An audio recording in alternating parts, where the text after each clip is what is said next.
In the dusty morning of a quiet American town, a young African boy named Zuberi walked barefoot along the roadside. His small hands held a bag of empty cans, and his clothes were torn from many days of use. He was only 10 years old, and he had no family. He survived by collecting trash and helping strangers when they let him. The sun was already hot when Zuberi saw a shiny black car stopped on the side of the road. Its front tire had sunk into the dry ground. Smoke came gently from under the hood. People passed by without stopping. Some stared, some whispered. But no one helped.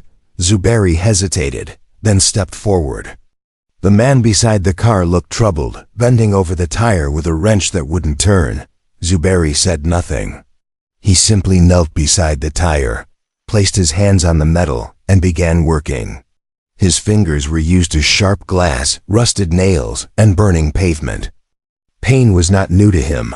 The man looked down once, surprised. But Zuberi did not ask for money. He did not speak. He only wiped the sweat from his forehead and continued working. The tire came loose. The new one was lifted. The jack creaked. In 20 minutes, the car was ready to move again. Zuberi stood up, covered in dirt and sweat, and gave a small nod before walking away, back to the cans he had left in the ditch. He didn't even look back.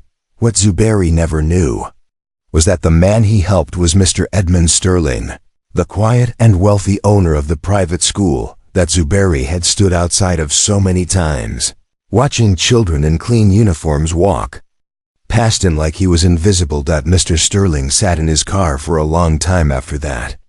He looked down at his hands, still holding the wrench, and then toward the direction Zuberi had gone.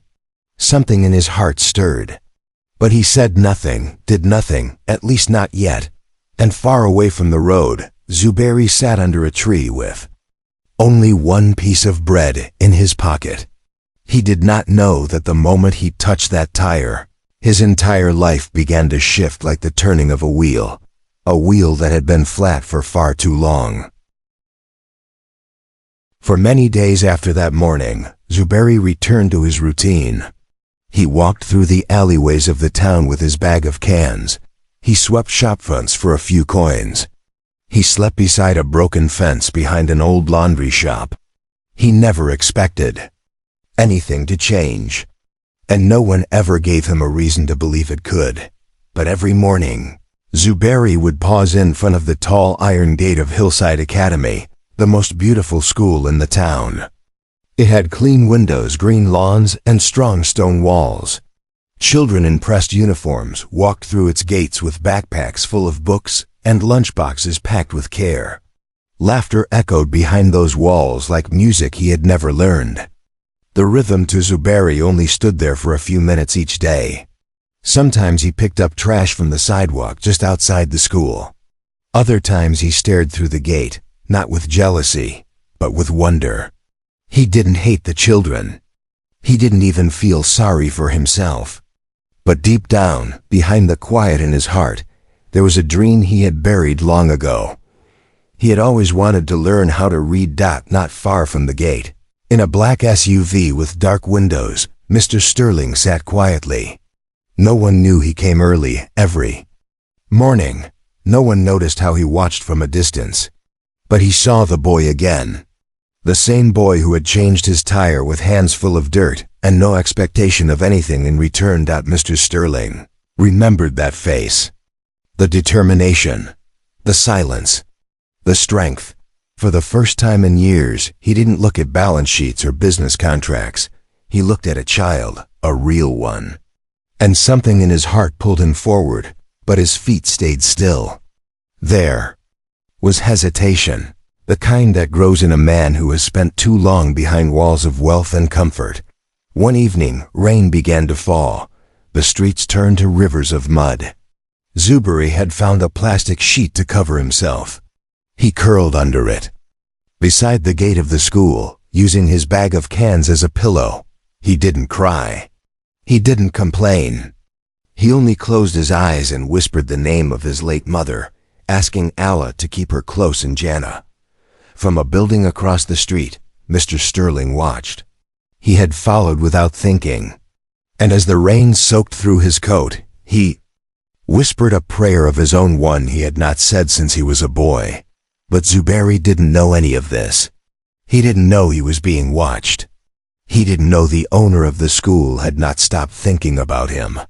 He didn't know that in a board meeting the next morning, a new agenda would be written, with a single name, a name that no one had ever called from inside the school. Yet.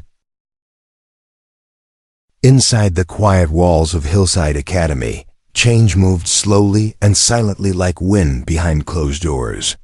Teachers followed schedules. Administrators reviewed charts. No one questioned the patterns, until a note appeared on the desk of the headmistress, handwritten by Mr. Sterling himself.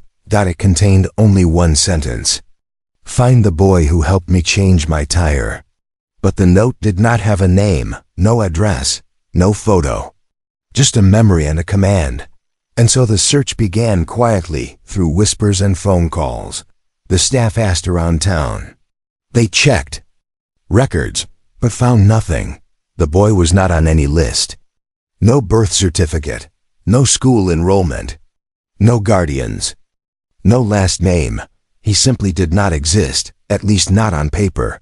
Zubairi continued his days unaware. He still stood outside the school gate. He still picked up trash for pennies. He still ate bread soaked in water when hunger left him dizzy. His world was small, but inside him, something vast remained: hope. One afternoon, as he reached for a bottle in a gutter, a man in a dark coat stepped beside him. He did not speak. He only watched. Zubairi nodded politely, then moved on. The man was an assistant to Mr. Sterling, but they couldn't follow him far. Zubairi disappeared down alleys, over fences, through the cracks of a city that forgets boys. Like him, they lost him before sunset. Back at Hillside Academy, Mr. Sterling sat in his office, holding a photo that had been taken from a hidden camera near the school gate. A grainy image of a boy standing barefoot on the sidewalk, staring at children inside a world he believed wasn't his. The board members questioned his interest. Why this child? Why not send donations, open more scholarships? Mr. Sterling said nothing. But deep within, he remembered a version of himself hungry, afraid, and forgotten before wealth and power covered that pain with silence. Zubairi, meanwhile, had found a broken book in a trash bin. Its pages were wet, some torn, but the letters inside still lived. He traced them with his finger at night, pretending to read, dreaming of what they meant. In the corner of an abandoned shed, he held the book like a treasure.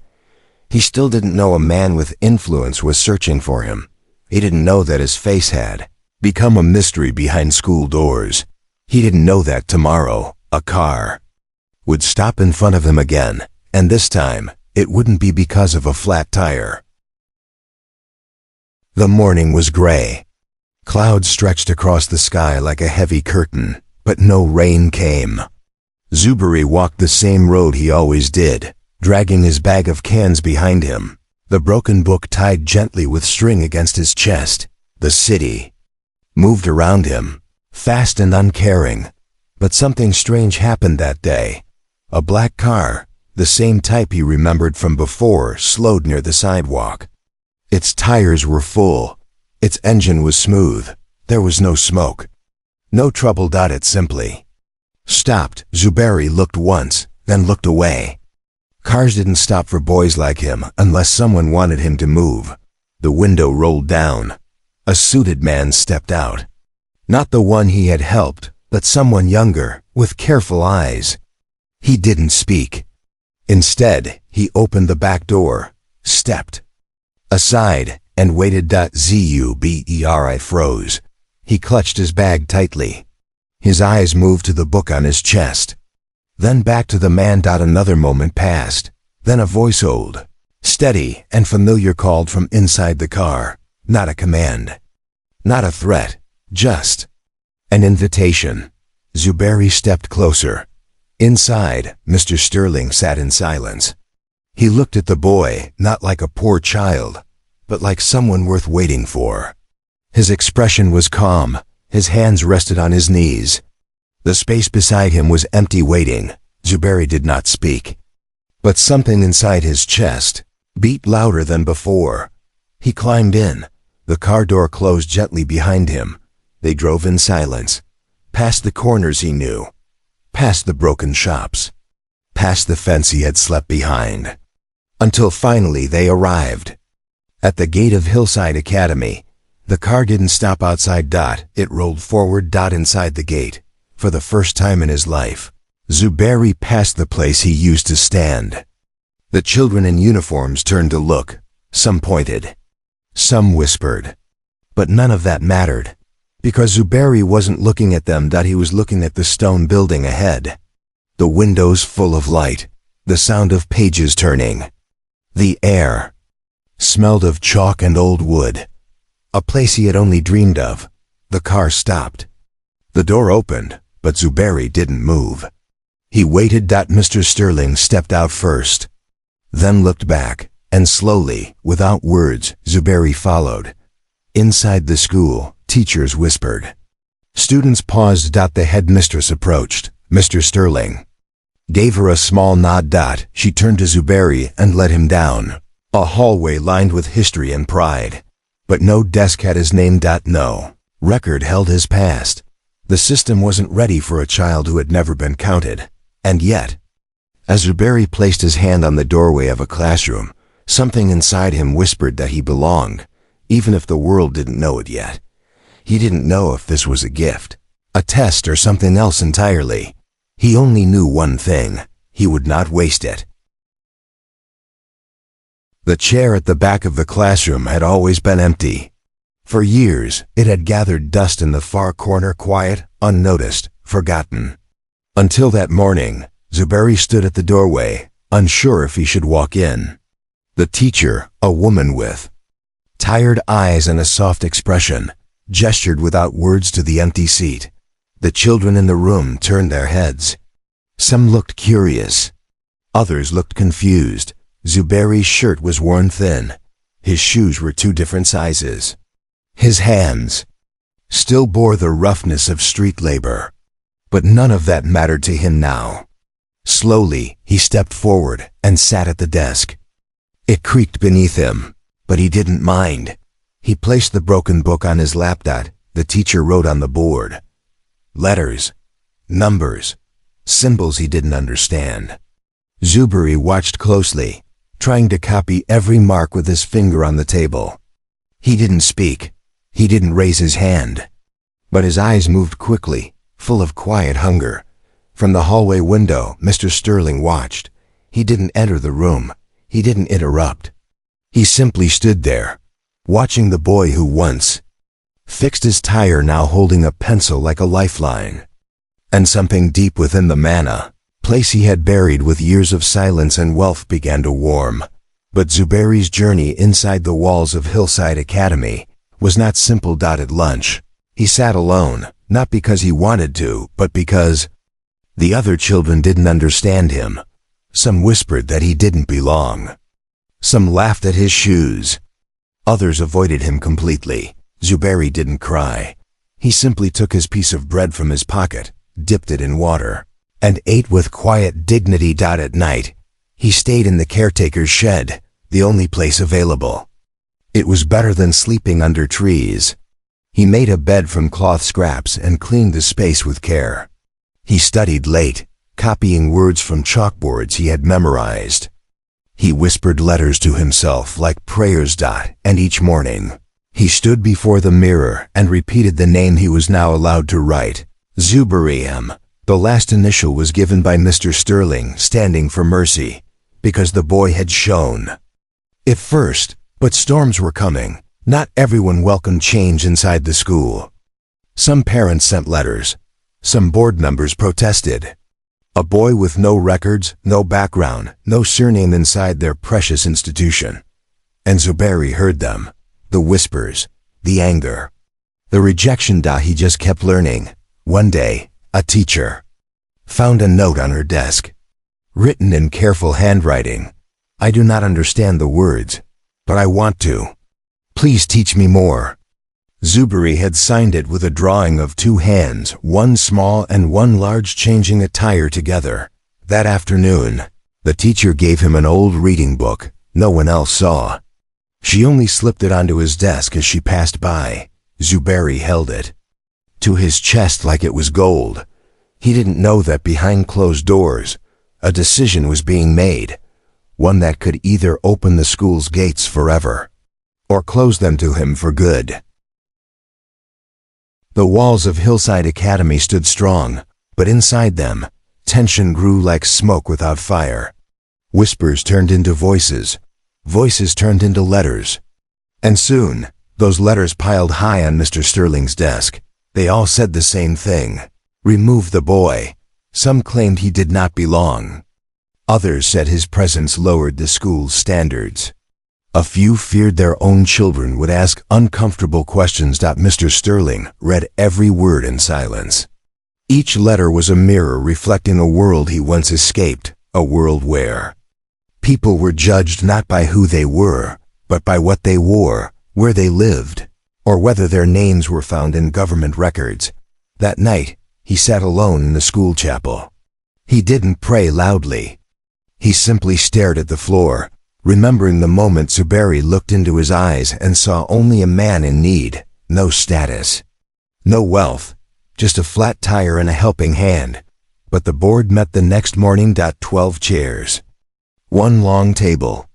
Every member wore polished shoes and serious faces. They spoke for an hour, perhaps two, and when Mr. Sterling finally rose to speak, he said very little, only this: the boy you want to remove is the only reason I remembered why this school was built. Then he left the room. Across the campus, Zuberi sat under a tree with his new book. He traced the letters slowly, quietly. No one told him what was being decided. He just kept reading, sounding each word in a whisper. The next day, the decision was made: Zuberi would stay. But not because the board agreed. Because Mr. Sterling rewrote the rules. He created a new scholarship, one without requirements. No documents. No family history. Only one condition: the student must have proven compassion without asking for reward. They called it the Mercy Scholarship. Zuberi became the first.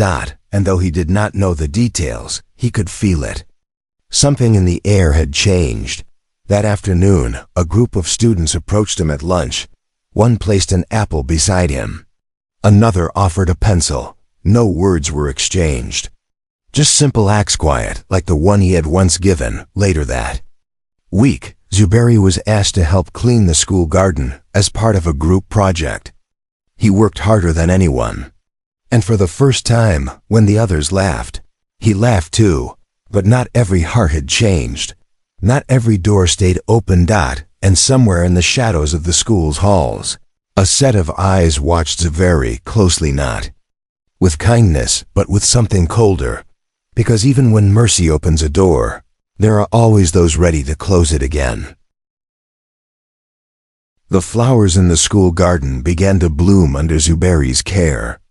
Every morning before the first bell rang, he watered the soil, removed dead leaves, and lined the edges with stones he had collected by hand. His touch was gentle. His heart was steady. He still studied late into the night, tracing the alphabet with a dull pencil and repeating each word until his throat grew dry. His reading improved. His writing, though shaky, carried a quiet strength. He never asked for more. He only gave. But not everyone was moved by his effort. Among the students was Bryce, the son of a wealthy businessman and one of the board members who had fought against Zuberi's place at the school. Bryce had grown up believing that worth came from legacy, not labor.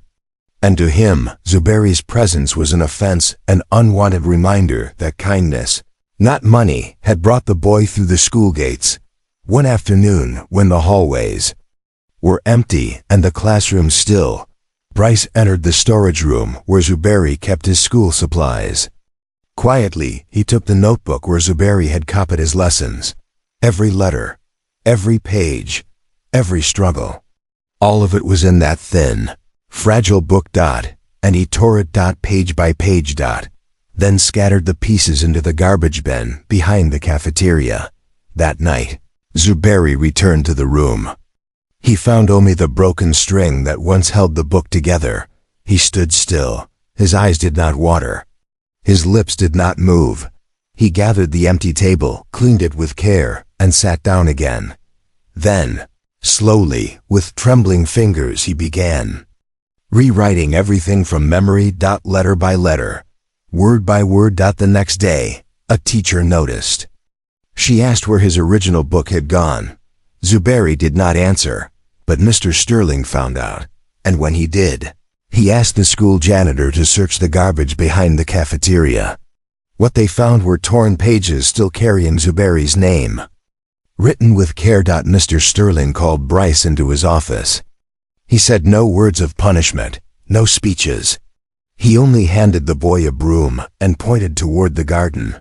That week, Bryce was made to work beside Zubairi every morning. At first, he refused to speak. But each day, as he watched Zubairi place his palms into the dirt without complaint, as he watched the boy clean the same garden he once laughed at, something began to shift. One morning, Bryce arrived earlier than Zubairi. He had already watered half the garden. Before Zubairi came. No words passed between them. Just silence and a nod. But far beyond the garden and the classroom, a reporter had heard whispers of a boy with no past who changed the heart of the school. And now, someone from the outside was coming. Someone with a camera, a question, and a story the world was not yet ready to hear.